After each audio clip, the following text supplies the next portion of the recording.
Zas strieľajú, ohne blčia, hladné ústa veru mlčia.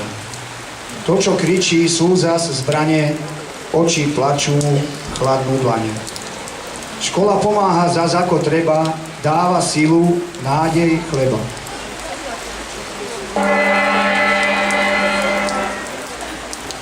V živote človeka a národa nie sú len pekné a slnečné dni. Niekedy príde aj chmára v podobe vojny, ktorú nikto nechcel. Už prvá svetová vojna priniesla Breznu a aj škole veľké zmeny a samozrejme aj straty. V kronike školy z roku 1919 sa píše: budova školy shledána vo veľkom neporiadku, lebo vojaci, ktorí boli v budove školskej umiestnení, zle vše porobili. Kdesi v archívoch by sme mohli nájsť zmienku aj o tom, že v časti budovy bola koniareň a že vo vojnovom období tu bol akýsi lazaret, nemocnica pre ranených vojakov. Po vyhlásení Slovenského národného povstania večer 29. augusta 1944 zišli zhôr slovenskí partizáni, ubytovali sa v školskej budove a zotrvali tam až do konca septembra. Po partizánoch tu bola Československá armáda, nemecké vojsko, nemecká, maďarská aj rumunská vojenská nemocnica. Mnohí vojaci tu v týchto dňoch našli záchranu, no mnohí umierali. Vo svete sa ešte aj dnes nájdu rodiny, ktoré dodnes uchovávajú vzácne listy, ktoré im ako jediné po ich blízkych ostali.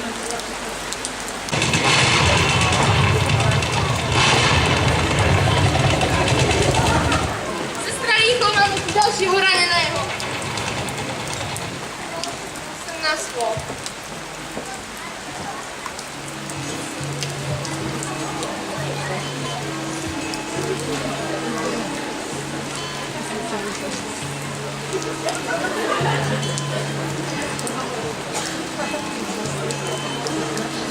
Ako sa voláte? Ako sa cítite? Aj napriek mojim zraneniam sa cítim lepšie. Chcel by som napísať z mojej rodiny. Ja vám pomôžem s tým listom.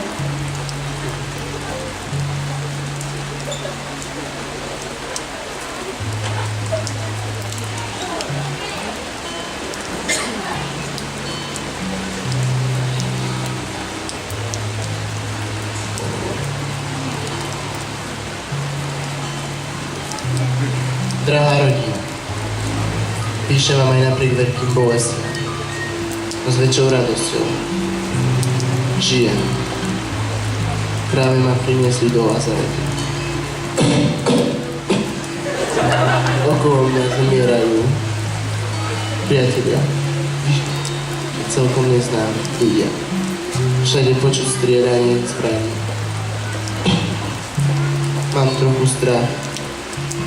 Chýba mi vaše objatie. Stále privážajú ďalších ranených.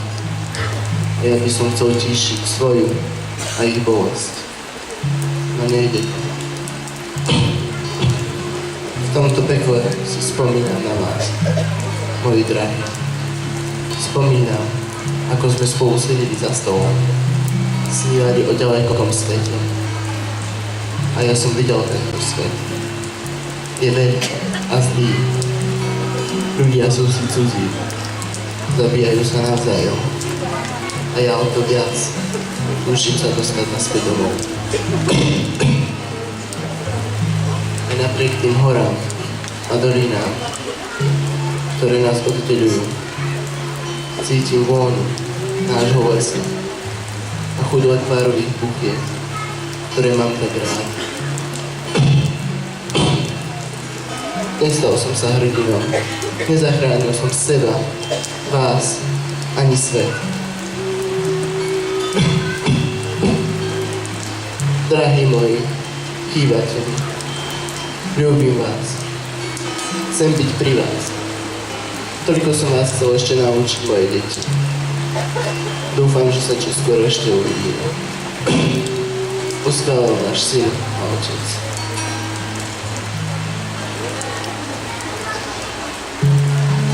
Ďakujem, že sa list dostane do rúk vašej rodiny. Ja vám ďakujem. Všetko bude v poriadku.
Päťročnice, plánovanie, samovary, budovanie.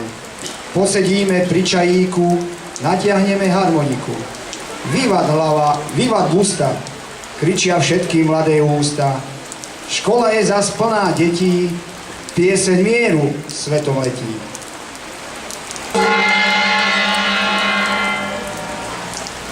Vojna sa našťastie skončila a v budove školy sa opäť začalo vyučovať už v roku 1945.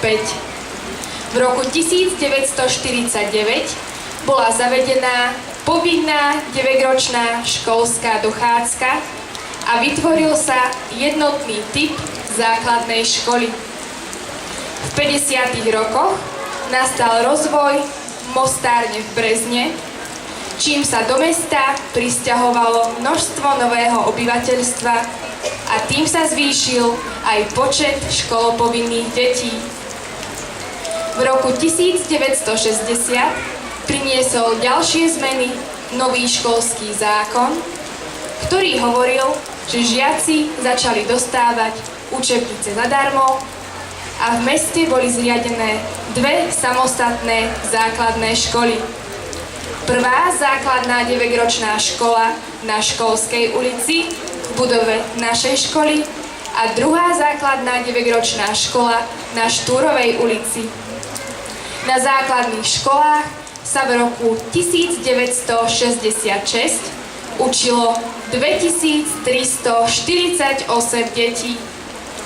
Detí bolo veľa, učilo sa v dvoch smenách, dopoludnia a popoludní. Na roky budovania, 5-ročnice, plánovanie. To všetko sa odrazilo aj v školstve. Škola bola plná iskričiek a pionierov. Zbieralo sa všetko možné aj nemožné.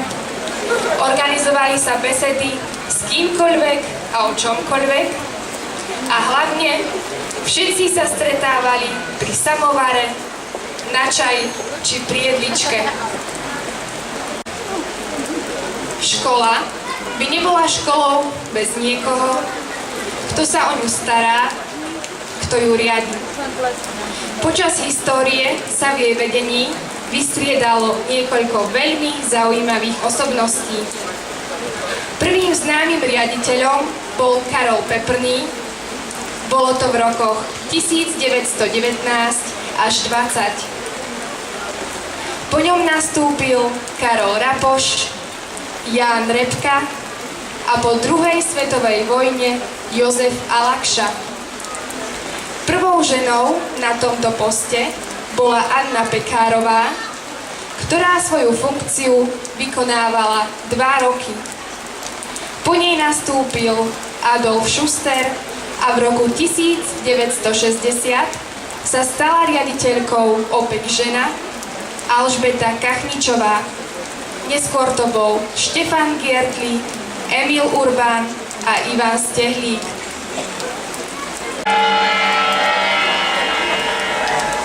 Opäť počuť hluga vravu, ruky vytrčajú z davu, štrngá všetko, čo má ruky, nech už nie sú nové muky.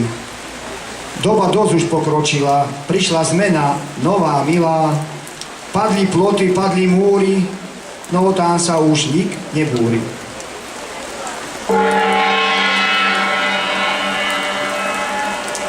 Rok 1989 sa stal prelomovým nielen z hľadiska politiky a toho, že sa otvorili hranice a všetci zrazu mohli robiť, čo chceli, ale aj preto, že sa do školstva mohol dostať nový duch doby. Na mnohé udalosti z histórie sme sa zrazu pozerali z opačnej strany. Zamatová revolúcia sa z veľkých miest preniesla do regiónov a prebehla transformácia verejného aj politického života. Spoločný štát Čechov a Slovákov prestal existovať a vznikla samostatná Slovenská republika. Riaditeľkou základnej školy, ktorá sídlila v tejto budove, sa stala magisterka Danka Jarabová a škola prebrala 9. apríla 1998 čestný názov Základná škola Karola Rapoša. Pri príležitosti 90. výročia založenia školy bola otvorená stála výstava História školy, ktorá je umiestnená na paneloch v budove školy. O cesty do minulosti a dali slovo súčasníkom. Dovolte mi, aby som medzi nás pozvala primátora mesta Brezno, inžiniera Jaroslava Demiana, najvyššieho predstaviteľa mesta, ktorému patrí budova najstaršej školy v meste. Vážení priatelia, dovolte mi, aby som vám napriek tomuto počasiu zaželal príjemný deň, lebo dneska je to nie o počasí, dneska je to o ľuďoch. Vážený pán poslanec Národnej rady Slovenskej republiky, vážení predstavitelia samosprávy, štátnej správy, vážení predstavitelia spoločnosti EBG, vzácni hostia, pedagogickí pracovníci, milí žiaci, rodičia. V dnešnej slávnosti sa mal zúčastniť aj nemecký veľvyslanec jeho excelencia doktor Axel Hartmann. Pracovné povinnosti mu to však nedovolili. Preto nás požiadal o prečítanie pozdravného listu. Der am 12. September 2009 mitten im Oberrhontal bei Bad Zuch eingeweiht wurde, zu besuchen.